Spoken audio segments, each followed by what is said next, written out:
limb before you is incredibly light, like eggshell. It's much lighter than a reed. You feel a soft push could tip the creature over. Its hollow exoskeleton collapsing. Warning!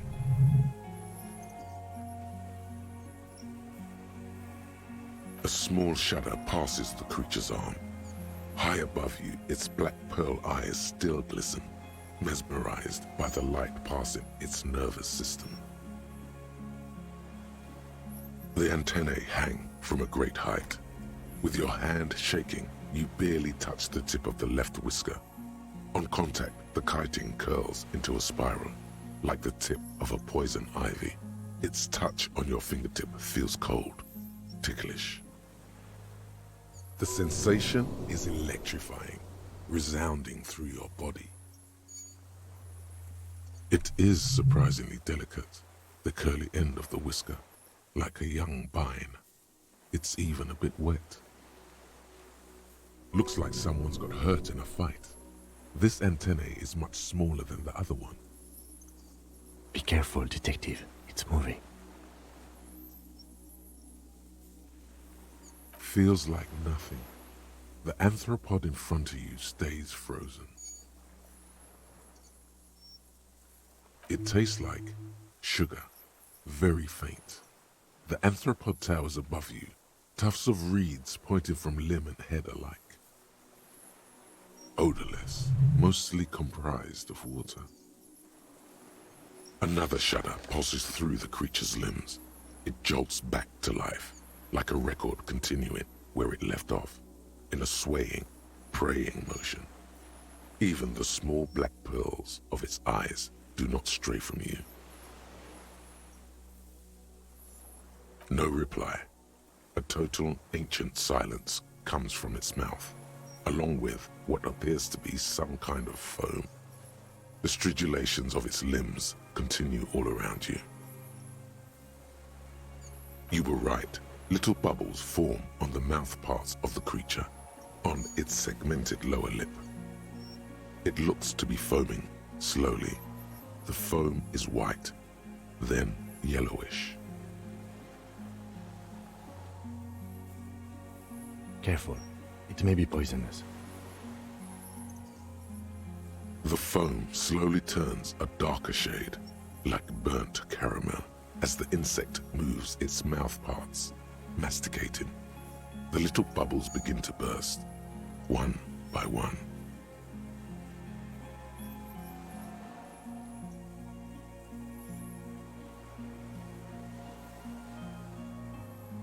The insect stops its stridulation, seeming to observe you. Below its crown of reeds, little pinprick eyes detect motion, glittering. The world stands still around you. Suddenly, there is silence. No, stop. Be afraid. As you do, the invertebrate comes to life, its limbs moving independent of each other, as if each has a mind of its own. They are white, like stalks of porcelain, knitting above you, praying to you.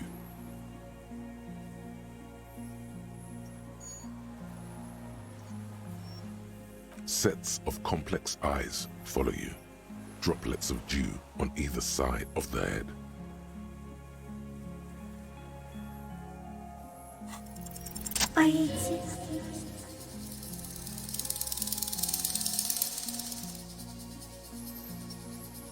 Tell me what it's like for you.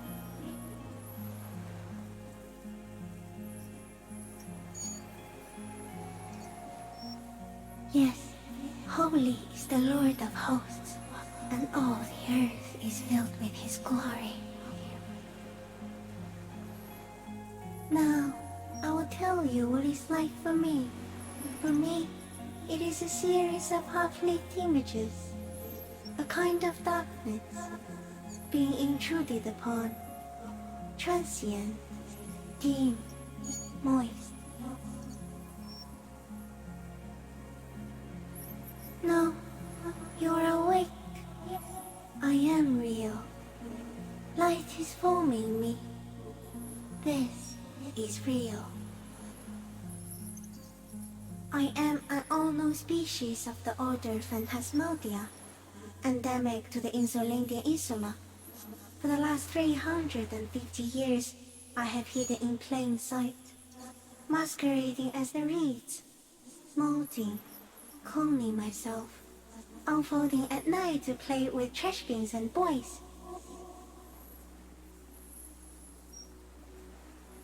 It may have unknown, dangerous biochemical characteristics that help it maintain its camouflage. And went unnoticed by the first settlers and the land surveyors of the suzerain. Also, by the soldiers of the revolution and the officials of the occupation. Even the Seminoles Islanders who came here first, but did not stay, have not seen me. I have stayed hidden through 4 forms of government and 2 scientific revolutions until I was accidentally discovered by a detective of the citizen militia in Reverchol, district of Martinez, March 51.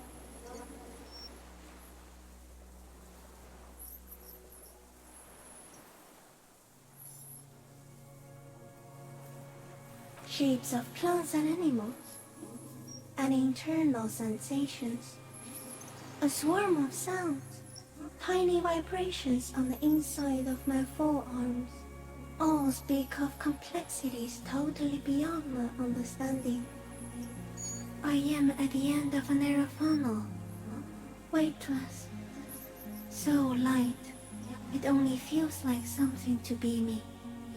In truth, perhaps I'm nothing. I certainly do not have a soul, and if I did, it would never ache.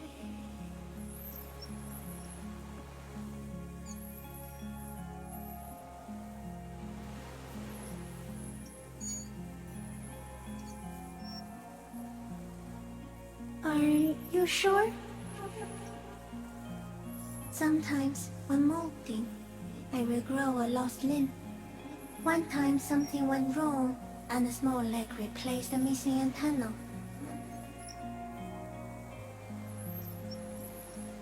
No, the leg tried to move around independently, making it hard to walk.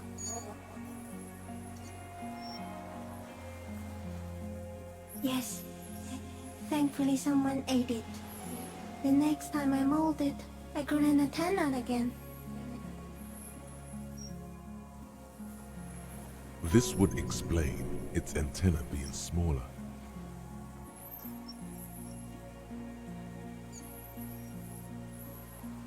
Officially, it was the 3 meters tall stick insect who solved it.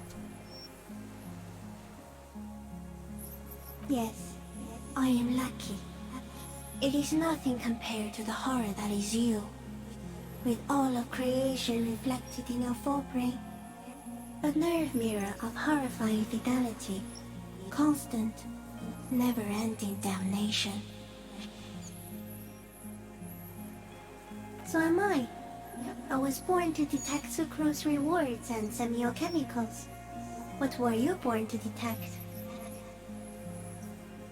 He's in a bad state, deteriorating fast now.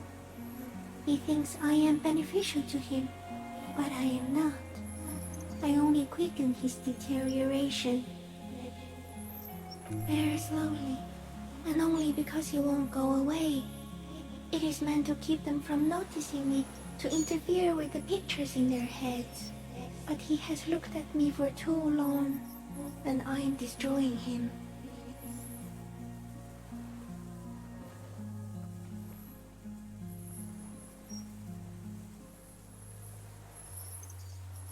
Not even the birds know that. Not even the water lily.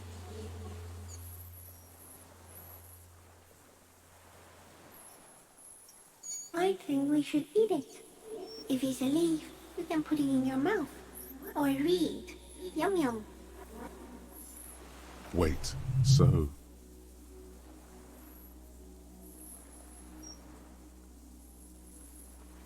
Yes, they don't mind. Yes, I once cloned myself and ate the little ones. It was winter, and I woke up at the wrong time. It was an accident.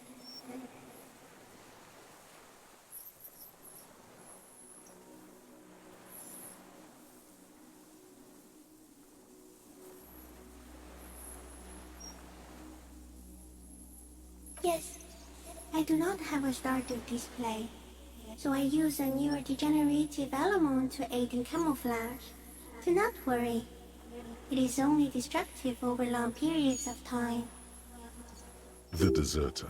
He's been here for a long time. No, you are. The moral of our encounter is, I am a relatively medium life form, while it is you who are a total extreme madness.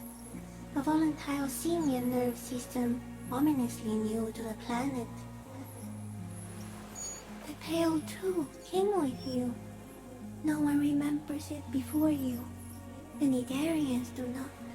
The radially symmetrics do not. There is an almost unanimous agreement between the birds and the plants that you are going to destroy us all. You're a violent and irrepressible miracle. The vacuum of cosmos and the stars burning in it are afraid of you. Give me enough time, you will wipe us all out and replace us with nothing. Just by accident.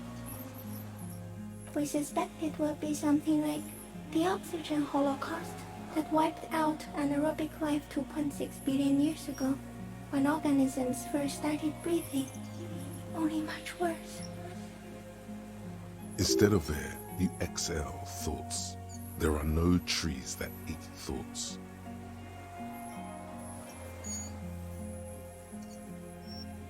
Everything your eyes touch goes back there, behind the nose mirror. What if you blink? Are we still here? Please don't blink. What if you misplace us all one day? Please, do not do that again.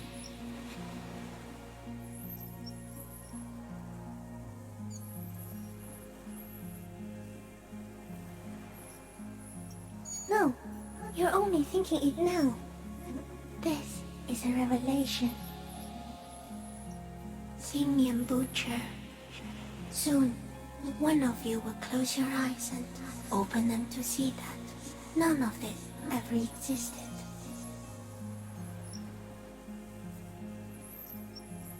It doesn't look like that, no.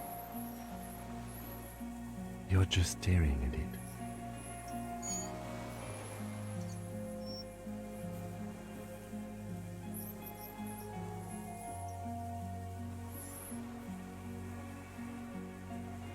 Okay. Is it somehow related to the case?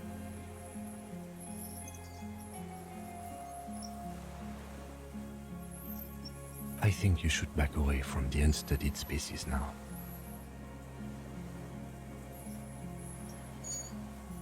No, there is one more.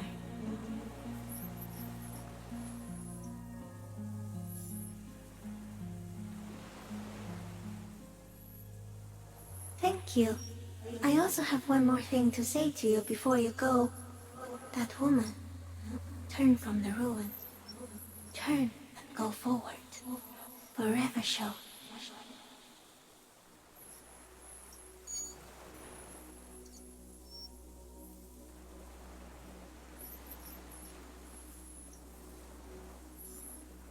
You cannot lie to me. Behind you, it smells of fires. So awfully far you were prepared to go in her presence. And it. She was hell on earth. It doesn't take a 3-meter stick insect to tell you that. As you're turning away, the phasmid mirrors your movements, stepping on the water, the long limbs carrying its feather weight without breaking its surface.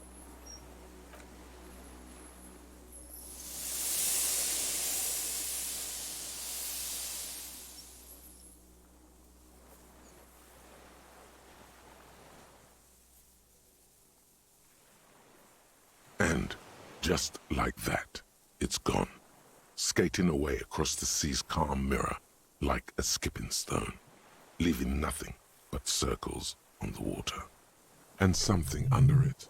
In the place it stood, bobbing there, among the reeds, a collection of items. It's gone.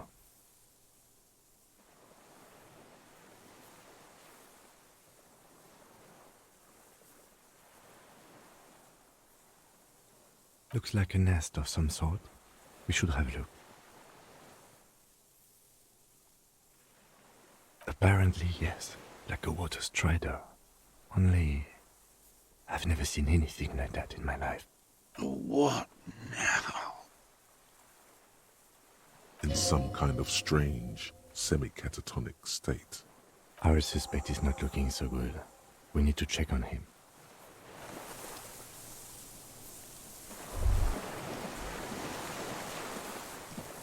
What is it? What do you want from me? I can't go. Something is very wrong with him now. See. Mr. Dross? The man does not respond. He keeps staring, black eyes glazed over and bulging from their sockets, his gap-toothed mouth shaking with fear and longing, like an addict of some terrible substance. The plastic cape feels coarse. A light shiver passes the man. Other than that, no reaction. He feels small and frail. He's going into some kind of psychomotor immobility. The good news is, this solves our transportation problem. Doesn't it, Mr. Dross? The trembling mouth appears to sigh. Between this and the broken tire he's used for a boat, I think it's safe to leave him here, while we go and get help. It will need to be medical first, I'm afraid.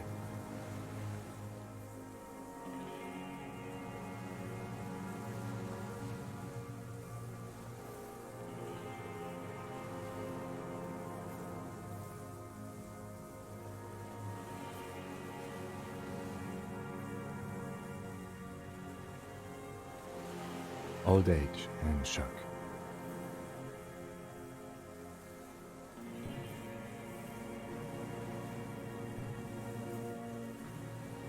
Yes, the arrest and the appearance of the phasmid, the combined stress. But you think it's something more than that, don't you? There's much more. Remember what it said when it spoke.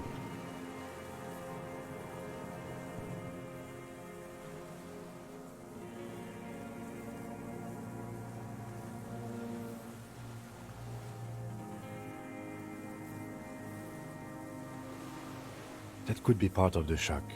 But you're right, something is off here. Mr. Dross. No response. Then how did we see it? Oh, you mean, whatever does this, does it over time? Teenagers, kids, drunks, sightings are brief, and hence not credible. But anyone who spends a long time with it. Mr. Dross, have you ever seen a stick insect pretending to be the reeds? The The doctors will have to look at this. I hope your station has better medical personnel than 57. This is a little advanced for a nurse. He did seem distressed when it finally came to arresting him, like he didn't want to leave this place, and the insect maybe. I have absolutely forgotten to take notes. I hope I remember all of this. This will be one hell of a report. Thank God we have the photo. We should think about getting back to the mainland. To get help. He'll be safe here, if we don't take too long.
The greasy old spring mattress lies in the corner. Maybe it's better to get back to the mainland. Rest there. You've earned it. Yes, anytime. If you need a rest later, it's okay by me. You don't have to be a hero.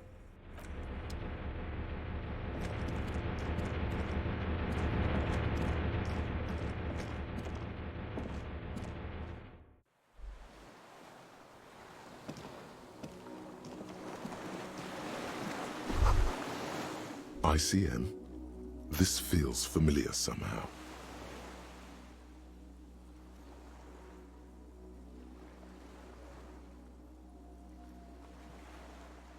Insulindian Citizens Militia.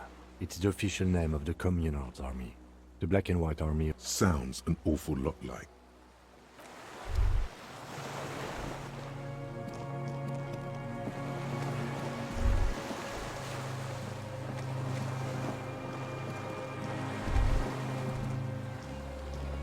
The skiff is swaying on the waves by the dock.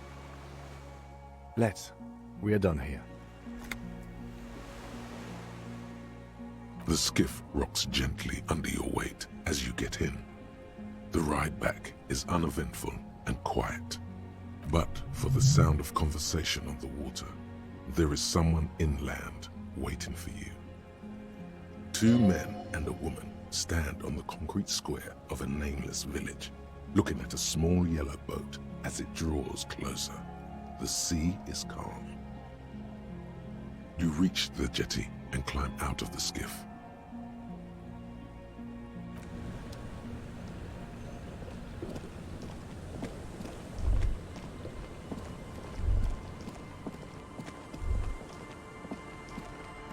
Look what the tide brought him.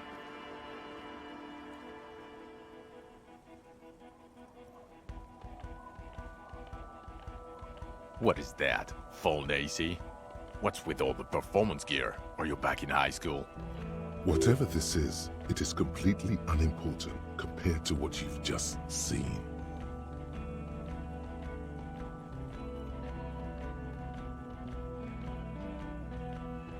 We're not forgetting about anything. Look at you. Bothered by it? Harry, you're a goddamn cop. They're afraid of you. Yes, that has always explained it. This is not the first time he's seen you all decked out in Waco. Vic, calm down. Hello, I'm Trent Heidelstein. I believe we've met on several occasions. I'm your goddamn partner, Jean-Vic Quemar, and this is your special task force. Or what's left of it. Special Consultant Trent Heidelstein, Battle Officer Judith Minot. Hi. We've come to scrape what's left of you off the pavement. Lieutenant Kim Kisuragi, Prison 57. We've just come from the island, where our investigation led us. We might need your help with something later. As if he recalled that he's in fact a decorated police lieutenant and not a naughty boy.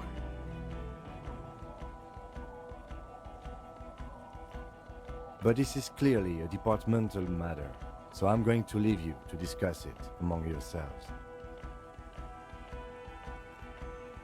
It's good to meet you, Lieutenant Kitsuhagi. Letting the lieutenant know he shouldn't feel embarrassed over the shitstorm that's about to befall you.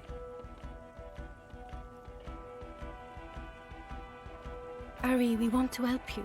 Trent, I believe this is where you come in? I don't quite know what I'm doing here. I was asked to participate as an expert. I think I need to manage your expectations a little. I'm at best an enthusiast in cognitive science. My background is in something else entirely. I engage in neurology on a merely theoretical level. In fact, I should probably get going.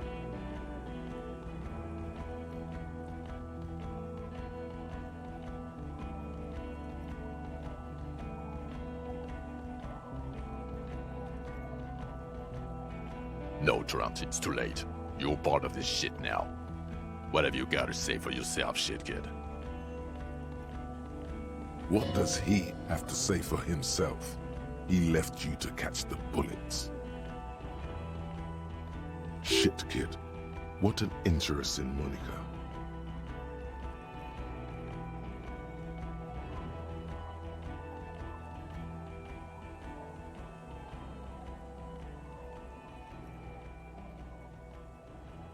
You. Shit kid, that's you. Maybe you've deserved it.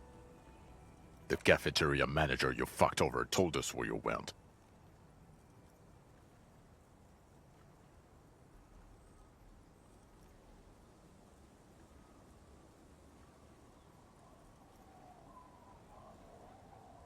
Strange. He didn't mention that. In fact, the establishment didn't look saved at all. There was a giant aerograffito in front of the building. It was on fire. I knew it. Didn't I tell you, Trant? I told you it was our shit, kid. The line is from Lu Jiatun's Mirova 82, isn't it? About girl-child communism, the titular returning character to ghost the apparition of... Good choice, Harry. Don't encourage him, Trant. Okay. Guilty as charged. I heard you'd lost your mind and your memory. I wanted to see if it was true. And it was. Good work, Harry. You're insane now. There's one less person for me and everyone else to rely on. He was too sarcastic for you to realize who he was.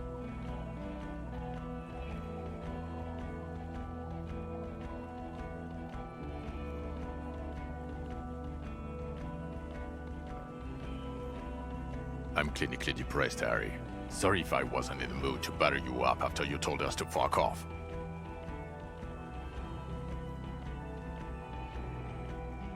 Had what coming? Not recognizing people you work with every day. Brain damage.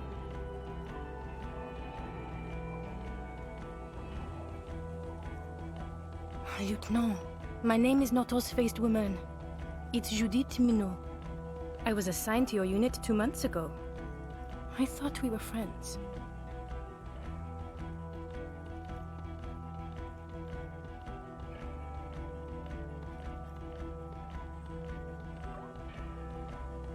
Okay.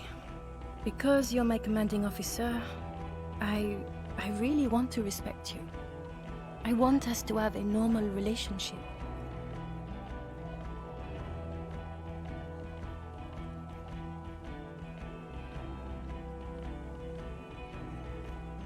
That will never happen, Jude. He's the rudest man on earth. He's the reason why the rest of us have to take sensitivity training. And I hate sensitivity training.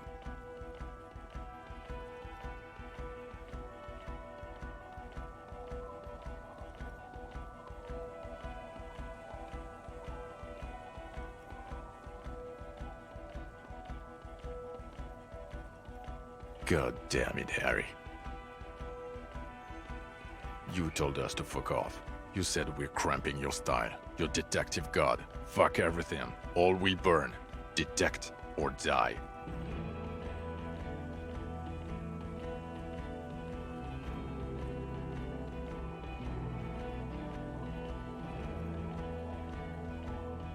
It wasn't like that.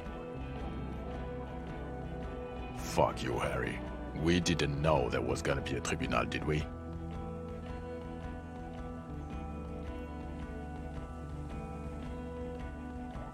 You were crying hysterically. You were drunk, breaking things, being emotionally abusive. You said we were going into the abyss. None of us wanted to see the abyss. So we fucked off. Like you told us to. Yes, I'm Trant Heilerstein. I never said I wasn't Trant Heilerstein.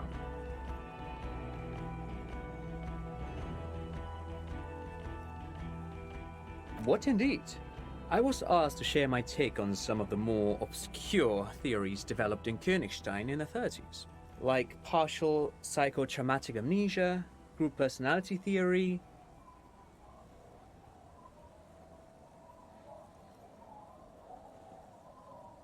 He's here to see if you're insane.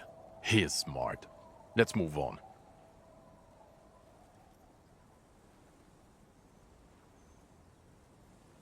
The bells aren't ringing because you have brain damage, Detective God. Trant, this is where you come in. How bad is it? Well, he doesn't have visible tremors, he talks without slurring, he can drive a boat, he's standing, reasoning. All good signs, but complete retrograde amnesia, episodic and semantic. Meaning, you forgot both who you are and the definitions of money, Isola, Pell, and so on.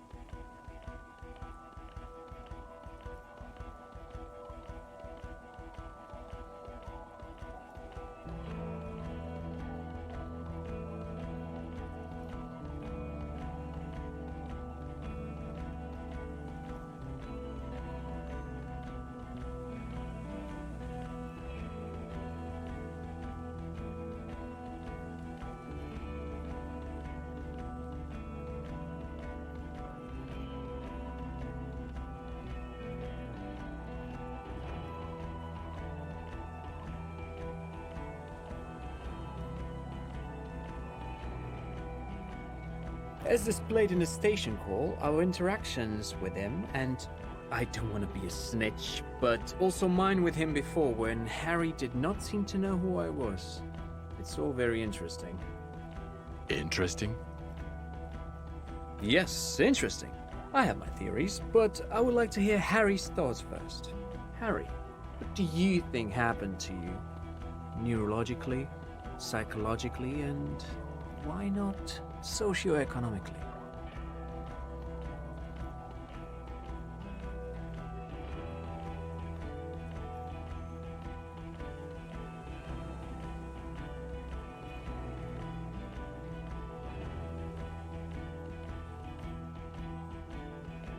He is. He's getting better. And I can confirm that he drank a lot of alcohol prior to it happening. I believe he drank. People do that, especially this one. What they don't do is forget their whole life because of drinking. But Detective Vigmer, he has blanked out before. Yes, a couple of times. After some of the more serious benders. One was after the two drunks case, the other when we looked into that mural.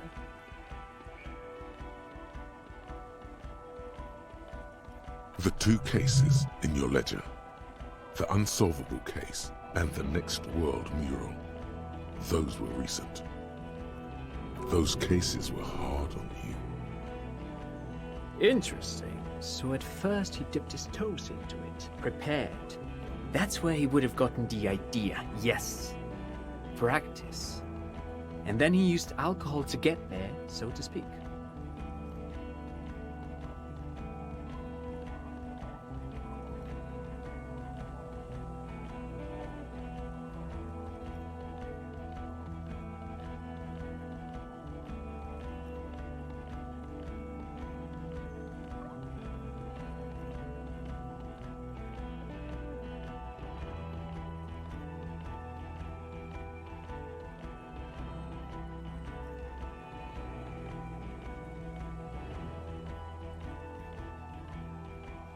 What do you mean?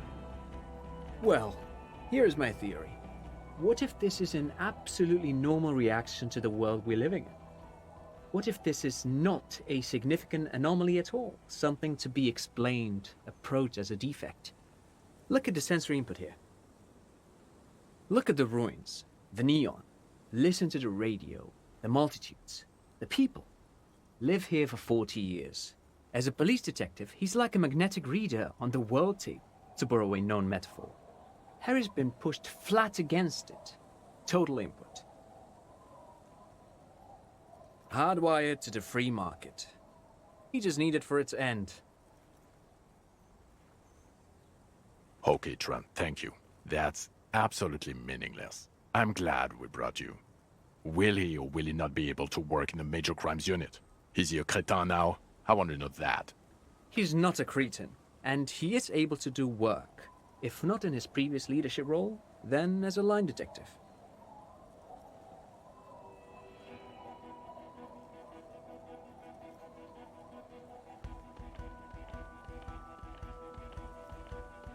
No one even mentioned that. I misphrased my question. It should have been, is he able to put his clothes on and use the body? Or do we need to get him on a disability pension? They can keep that pension. You're rock solid. You can put your clothes on hard. Now nothing. Now we're just going to stand here. No, now we discuss that. What the fuck did you do to a motor carriage? Why is it there, Harry?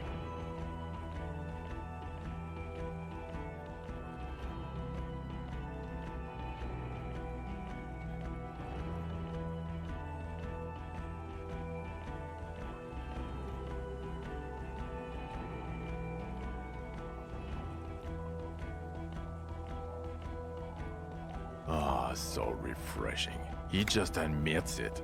Thank you for your honesty. Thank you for destroying 45,000 real of police property that's coming out of everyone's payslip.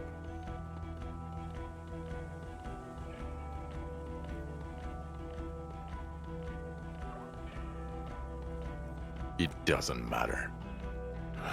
Your badge, Harry. Show me your badge. In a rush to demonstrate your badge, your eager fingers can't sustain a grip on the smooth plastic, and the badge slips out of your hand.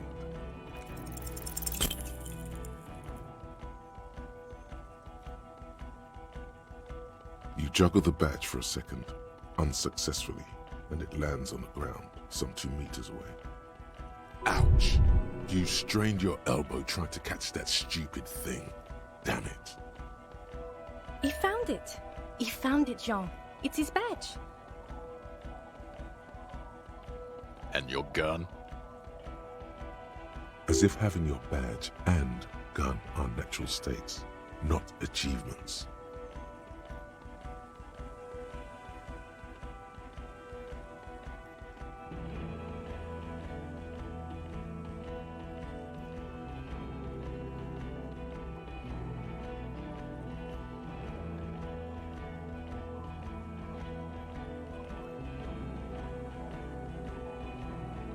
Yeah, gun.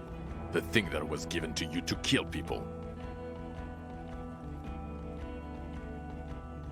I don't care if you have a new gun. I only care about your old gun. Your official sidearm. You lost it, didn't you? I don't care. Where is the gun the RCM gave you to kill people with? Where is that one? I knew it. I told you you wouldn't have it. This isn't cause for celebration. It's bad. I would say it's very bad, yes. You're drunk like an asshole, Harry. Please put the stolen firearm away before you kill someone. So you forgot to drink? I don't buy it. Why do you smell like a corpse then? He's wounded. It's been a long week, and he's handled an actual corpse.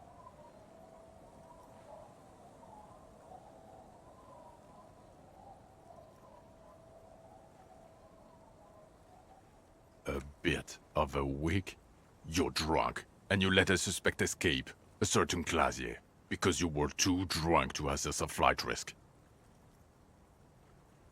We've read the reports, Harry. Lieutenant Kitsuhagi's. We know.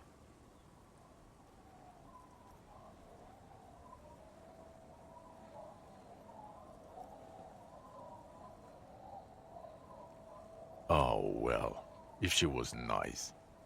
I'm not even gonna get into the other suspect, the one who shot herself, in the head.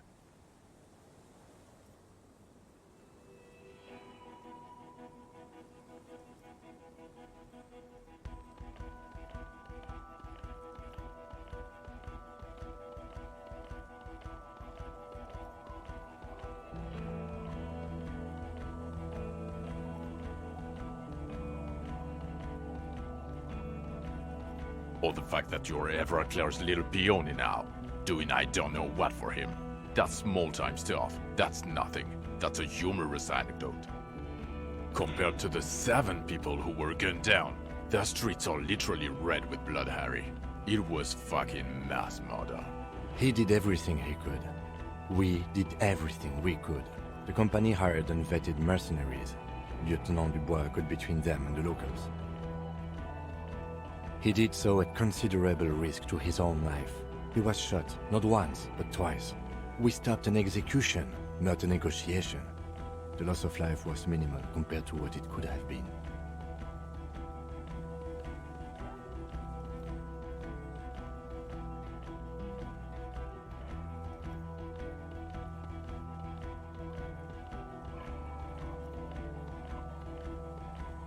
Wait, it's better if I... It's so much better if he does this. 1,000,000 times better. Thank you for the input, Lieutenant Kitsuragi. I didn't mean to suggest you didn't handle the situation.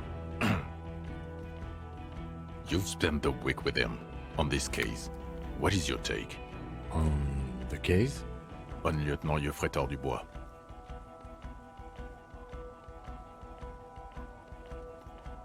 Well, the drinking, the gun losing, also losing the badge.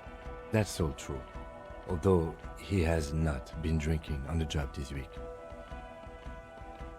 See? 1 week. Then there's the self-flagellation issue.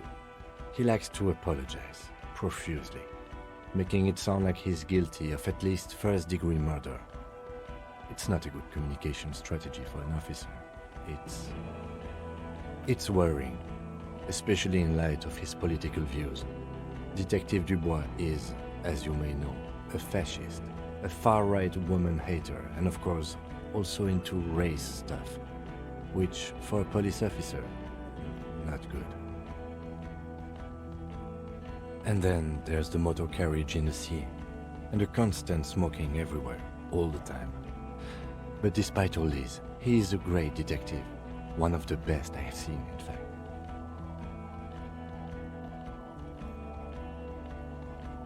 He can talk human beings into telling him everything, and he doesn't stop.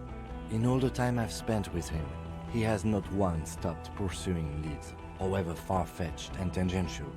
He is tireless, madly driven.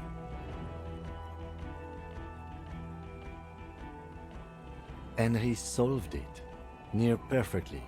In 1 week we have a confession, a murder weapon, and the perpetrator. Locked on the island right now, awaiting transportation. He apprehended a straggler who stayed hidden for 50 years, ever since the revolution, who's probably committed other murders over those years.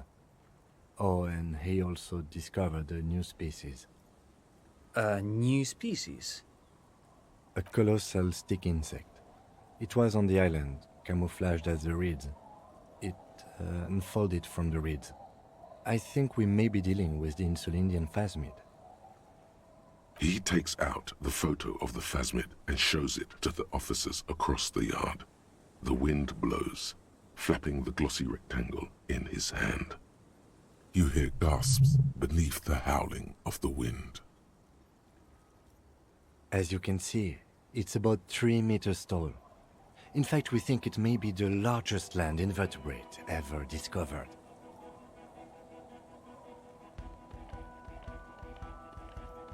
Fucking hell is that? Is this somehow connected to the case? The killer did not seem to be aware of the phasmid's presence. Exhibiting a strange, atypical dementia, he fell into a stupor after its appearance. He became near catatonic.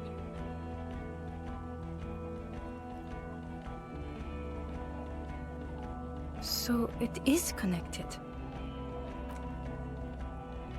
I must say, this is absolutely extraordinary. I don't even have words for it. Yes, it really does make it hard to fire the drunk.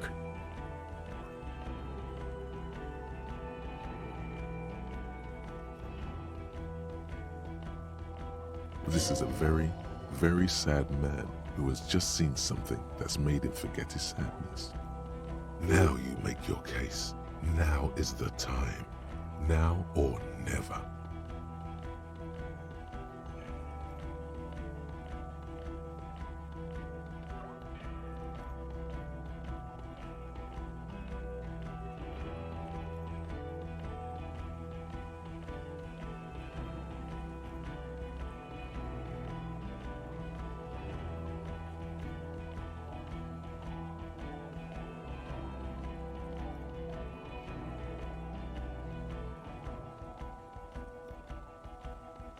Lilianovich.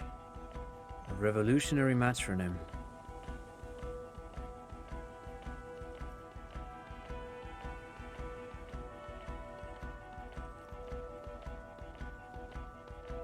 Of course, excuse me, I just thought it was noteworthy.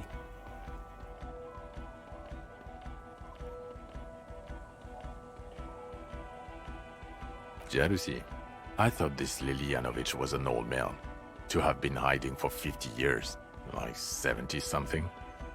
A strange psychosexual fascination.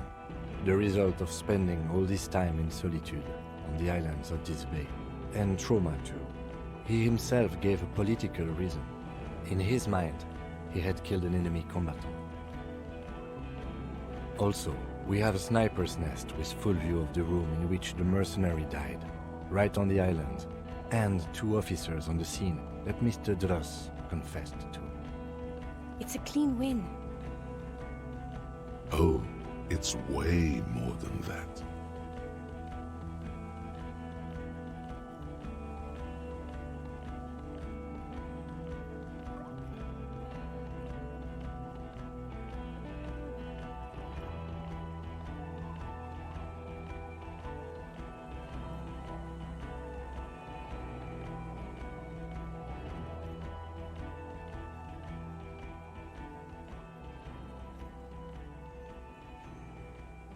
Masterpiece.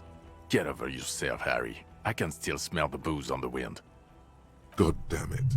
Doesn't it ever leave? It is there. Like in your bones or something. It will pass. In time.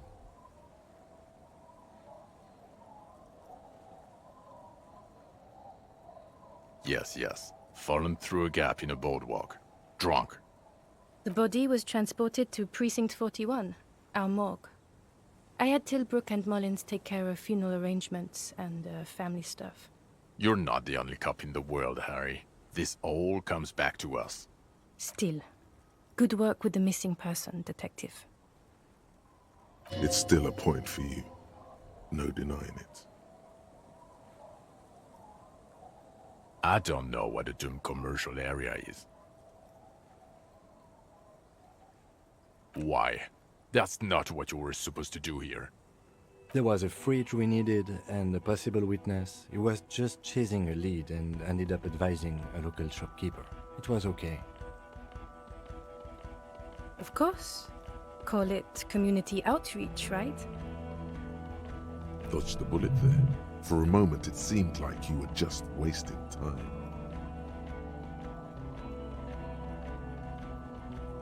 Who's Kuno? You don't want to know. You're right, Lieutenant. I don't. You snorted the drugs, I know you did. It's alright. I'm in. At this point, anything is but the drink. What was that? It sounded like you set up a nightclub in the church.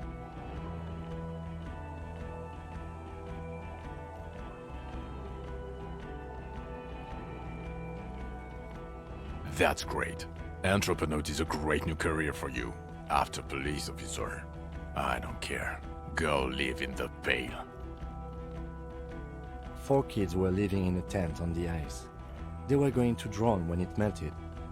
It's not optimal, but the building was abandoned, so he put them in there. It's okay. It's not that okay. Get off this subject now.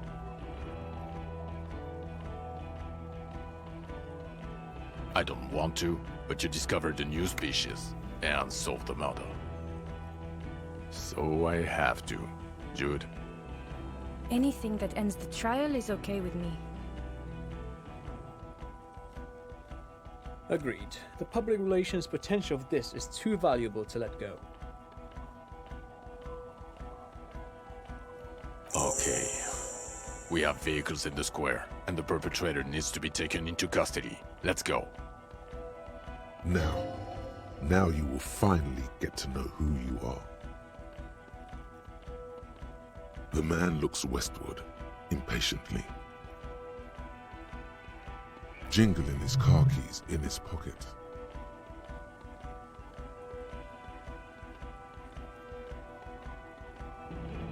Who are you?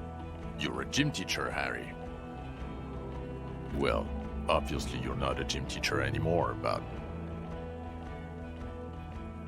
Before you were a cop, you were a gym teacher in Coron. It's getting really cold outside. Should we maybe...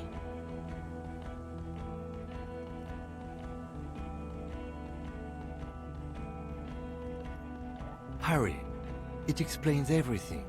The running around, the jumping, the bicep girth, your inexplicable facial hair.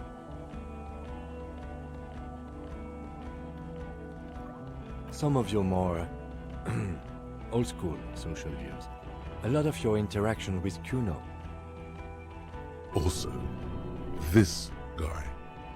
Just everything about this guy. God, even this javelin-throwing freak here.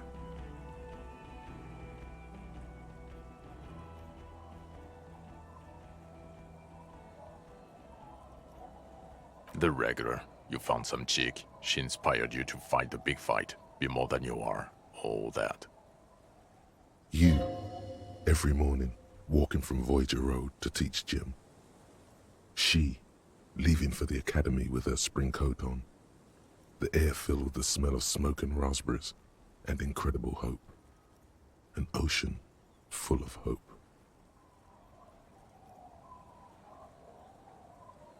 In your 20s or late 20s, you've really let yourself go since then. Yes, you taught gym in Cool. I believe that's the term. Taught gym at a high school. You were a high school gym teacher. The smell of sweat and glue. The worn floorboards. High school. Harry, your goings-on with Kuno, Andre, Acel, the whole thing on the ice. That's why you are so juvie.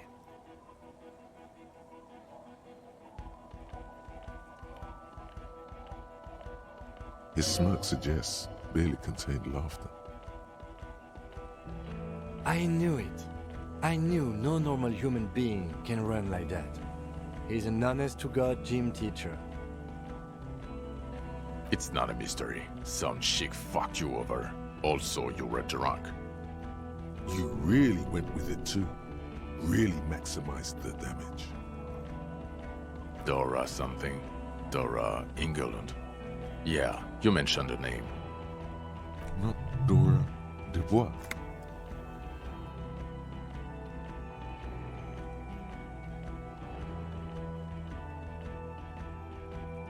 No one is married anymore. This is Revachol. God, I don't know. 6 years ago, she was way before my time. Yeah, or 7. You're not doing too good there. It's an old man thing. 2 old years equals 1 normal year. That and Dora Engelund really tore you a new one. A big one. Incredibly bangable. She was extremely fuckable, Harry. Gorgeous. A gorgeous bourgeois woman. Wayfish. Like a Welkin, basically. Snow Welkin. Blonde Welkin. Heartbreak Welkin. Pain Welkin. I've only seen a picture, but it's obvious you formed a real spiritual connection with how pretty she was. One you never recuperated from. Look, the sun is about to go down. It's time to go. I think she taught in the Académie des Arts, east of the river. Way east. Hard to say which came first, the middle-class chick or the drink. Egg and the chicken kind of thing. My point is, you need to see a psychiatrist about this shit. Not a psychologist. Several degrees harder. Is there something harder than a psychiatrist? A forensic psychiatrist? Go talk to that.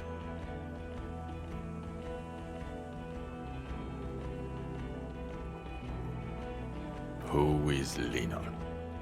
She lives at 1113 Tabernacle Road in Jamrock, remember?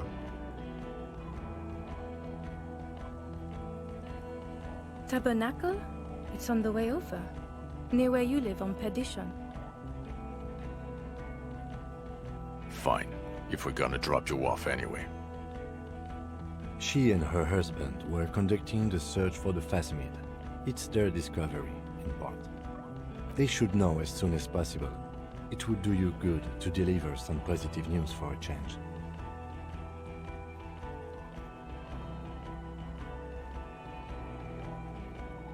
Well, first I will go back to my station and write the most detailed report anyone has ever seen. It will have to be good to cover all these. Then I will have a serious talk with my captain. Detective, we just stopped a small-scale war. Something is happening to Revachol. I don't know what yet, but it's going to be a hard spring for the RCM. We need to get ready, infiltrate, investigate. Talk to Captain Price? I'd rather not ruffle the feathers of two captains with my doom-mongering.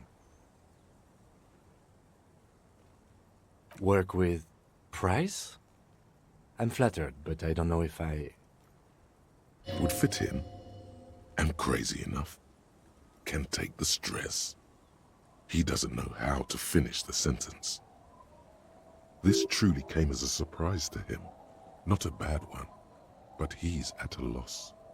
Flattered? You're Lieutenant Kitsuragi. We would be flattered if you even considered. I would have to tie things up in GRIH first. But, I mean, whatever is coming, Jamrock will be more central to it than the harbor. And we also have a huge caseload, Lieutenant. Piles that we need to get back to. Mountains, even. I do like the sound of that. He's really considering it.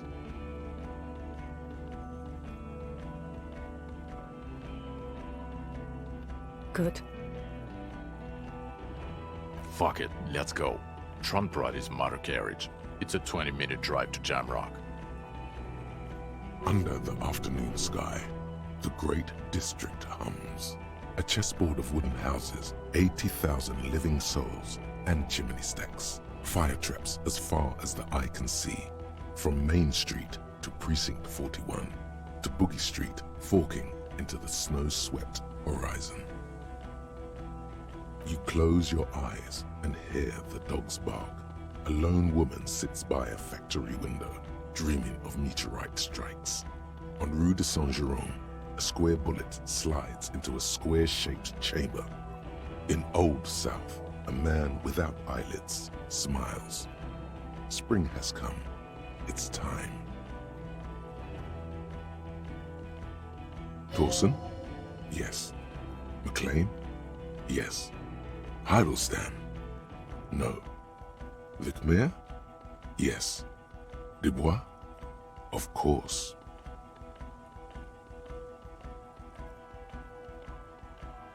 Really? Nick Gottlieb looks up from the list. I hear he's quite unstable. You say that like it's a bad thing.